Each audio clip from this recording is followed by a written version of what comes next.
किसी दूर गांव में भूषण नाम का एक व्यक्ति रहा करता था। भूषण इतना दान पुण्य करने में विश्वास रखता था और हर कोई उसकी बस तारीफ करता था। भूषण के पास भले ही अपने खाने को कुछ न हो, लेकिन वह दान पुण्य करने में कभी पीछे नहीं हटता। एक रोज सुबह सुबह भूषण खाना बनाकर जैसे ही खाने बैठा, उसके दरवाजे पर एक साधु का आना होता है। कुछ खाने को दे दो बेटा, कल से भूखा हूँ, कुछ खाया पिया ही नहीं है और अब तो चला भी नहीं जा रहा। अरे साधु जी, आप अंदर आइए और मेरे साथ बैठ के खाना खा लीजिए। अरे इतने खाने से मेरा पेट नहीं भरने वाला। कोई बात नहीं, मैं आगे मांग कर खा लूंगा। तुम खाना खाने बैठे हो तो खा लो बेटा। अच्छा साधु जी, यह खाना आप ही खा लीजिए, मैं भूखा रह लूंगा क्योंकि रात में मैंने खाना खाया था। इतना कहकर भूषण अपनी थाली उस साधु जी की तरफ बढ़ा देता है। साधु जी भी खाना देखकर दोनों हाथों से जल्दी जल्दी खाने लगता है और खाना खाने के बाद साधु जी भूषण को ढेर सारा आशीर्वाद देते हुए कहते हैं, भगवान तुम्हें हमेशा खुश रखे बेटा। तुमने अपने हिस्से का खाना मुझे खिलाया है। आजकल ऐसे दानवीर लोग मिलते ही कहाँ हैं। तुम्हारा भला हो बेटा। इतना कहकर साधु जी वहाँ से चले जाते हैं, लेकिन भूषण को भी भूख लगी थी। अब वो रसोई में जाकर रसोई में रखे डब्बे को देखने लगता है, जिसमें अन्न का एक दाना भी नहीं था। चलो कोई काम देखता हूँ, कहीं से खाने पीने का बंदोबस्त तो हो जाएगा। बस उस बेचारे का पेट भर गया, मुझे बहुत सुकून मिल रहा है। अब भूषण घर से निकलता है, तभी उसे गांव का मदनलाल देखकर अपनी पत्नी से कहता है, अरे कब से यह अनाज की बोरियां अकेले ही उठा रहा हूँ। अभी भूषण को बुलाता हूँ, तुम देखना वह कैसे मेरी मदद करेगा।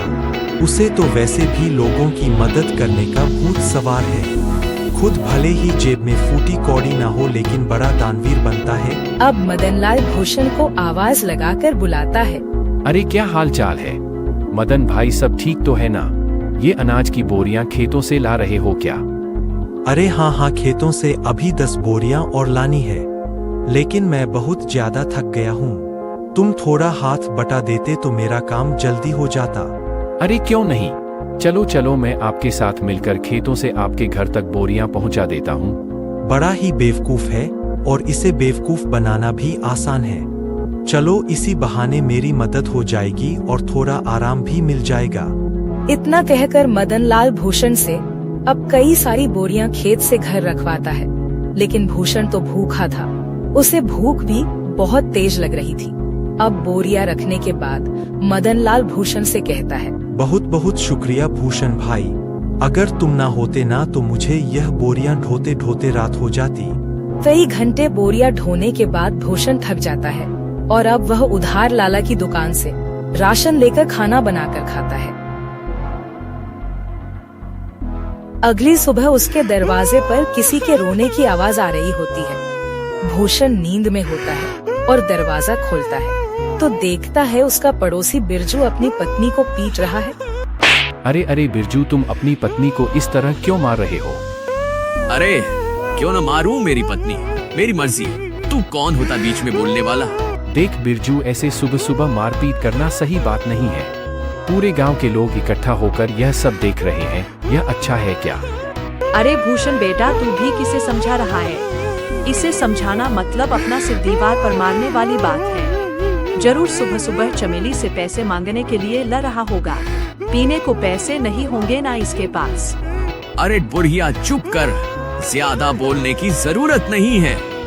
आजकल के बच्चों को तो अपने से बड़ों से बात करने की तमीज ही नहीं है। अरे मैं तो तेरी माँ की उम्र की हूँ और तू है कि मुझसे बदतमीजी से बात कर रहा है। लेकिन मैंने तो नहीं कहा आपको कि मेरे बीच में बोलने के लिए। इतना कहकर बिरजू फिर से अपनी पत्नी चमेली को मारने लगता है, लेकिन भूषण से यह सब देखा नहीं जाता और वह बिरजू का हाथ पकड़ लेता है और उसे एक जोरदार तमाचा लगाता है। यह देखकर सारे गांव वाले ताली बजाने लगते हैं। बिल्कुल ठीक किया यार, इसी के लायक है। अरे अपनी पत्नी पर हाथ उठाता है और खुद को मर्द समझता है। गांव के ढेर सारे लोग ये तमाशा देख रहे होते हैं। उनमें से एक औरत भूषण से कहती है, आप सच में बहुत नेक दिल के हैं, हर किसी की मदद करते हैं, हर किसी का भला चाहते हैं। हम गांव वाले बस आपसे इतना चाहते हैं कि अगला हमारा सरपंच आप ही हो। अरे क्या बात कही है तूने?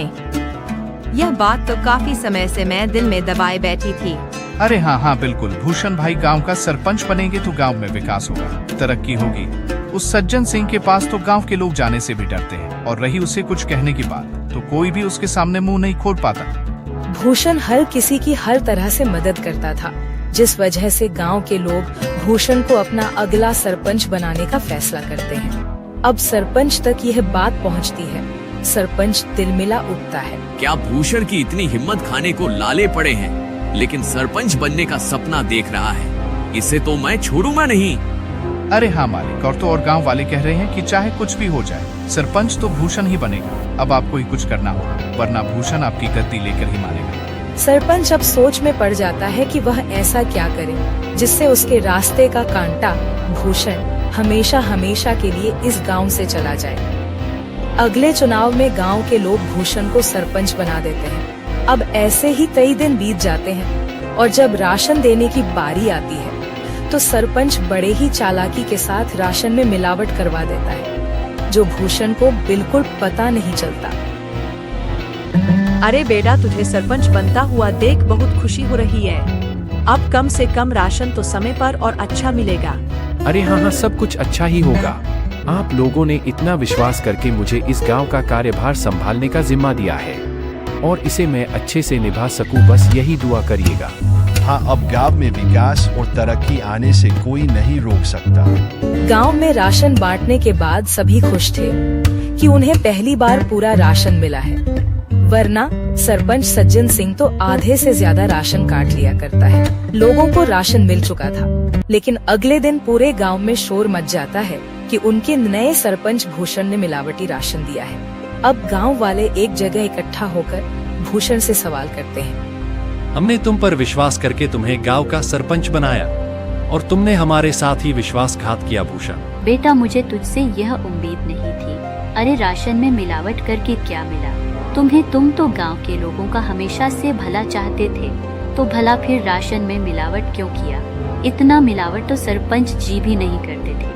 हमने तुम्हें सरपंच बनाकर गलत फैसला दे दिया है। बिल्कुल ठीक कह रही हैं कलावती काकी, अभी के अभी तुम इस गांव से निकल जाओ। तुम इस गांव में रहने के लायक ही नहीं हो। ये सारी बातें चल ही रही होती हैं कि तभी वहाँ सरपंच आ जाता है। अरे हाँ, इसे अभी के अभी गांव से निकाल दिया जाए। इस पर विश्वास करके तो हमने बहुत बड़ी गलती कर दी है। अब भूषण को गांव वाले गांव से निकाल देते हैं। सरपंच और उसका नौकर बहुत खुश थे, क्योंकि यह सब किया धरा तो उनका ही था। अब गांव से निकलने के बाद भूषण काफी दूर आ जाता है। वो थक कर एक पेड़ के नीचे बैठकर गांव वालों के बारे में सोचने लगता है। जिन गांव वालों का मैंने इतना साथ दिया, खुद से पहले उनके बारे में सोचा। आज उसी गांव ने मुझे निकाल दिया। अरे राशन में मिलावट भला मैं क्यों करूंगा, और अगर मैंने गांव वालों के राशन में मिलावट नहीं की है तो फिर यह सब जरूर सरपंच का काम है। कोई बात नहीं, मेरे इतना कहने पर भी गांव वालों ने मेरा साथ नहीं दिया। मैं इसे कभी नहीं भूलूंगा। इधर सरपंच फिर से अपनी चाल चलता है और गांव वालों का विश्वास जीत लेता है। गांव वाले एक बार फिर सरपंच सज्जन सिंह को अपना सरपंच मानने के लिए मजबूर होते हैं, क्योंकि उन्हें भूषण भी धोखेबाज लगता है। ऐसे ही धीरे धीरे महीना बीत जाता है और भूषण का कहीं अता पता ही नहीं था। एक रोज सरपंच का नौकर जंगल के रास्ते घर आ रहा होता है। तभी वह दो आदमी को बातें करते हुए सुनता है, जो भूषण के बारे में बात कर रहे थे। अब वो नौकर घबराता हुआ घर पहुंचता है और सरपंच से कहता है, मालिक, मैंने दो लोगों को आपस में बातचीत करते हुए सुना है। वो दोनों भूषण के बारे में बात कर रहे थे। वो जंगल में जो झोपड़ी है ना, उसी में भूषण आत्महत्या कर लिया है, और यह करीब एक सप्ताह पहले की बात है।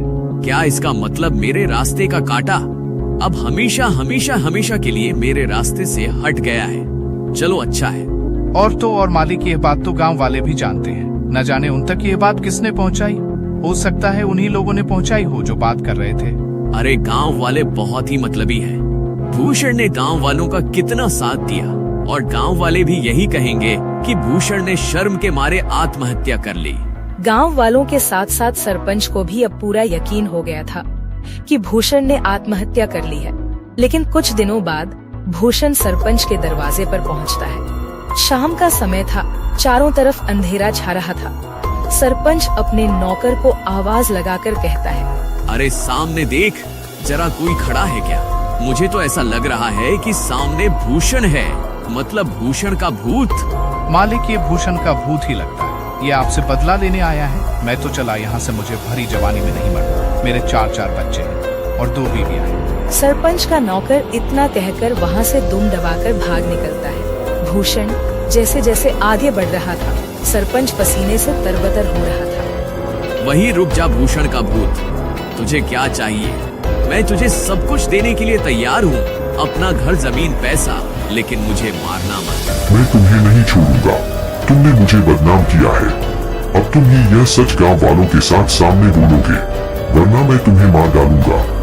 अरे हाँ, मैं गांव वालों के सामने सच को बोलने के लिए तैयार हूँ, लेकिन मुझे मारना मत।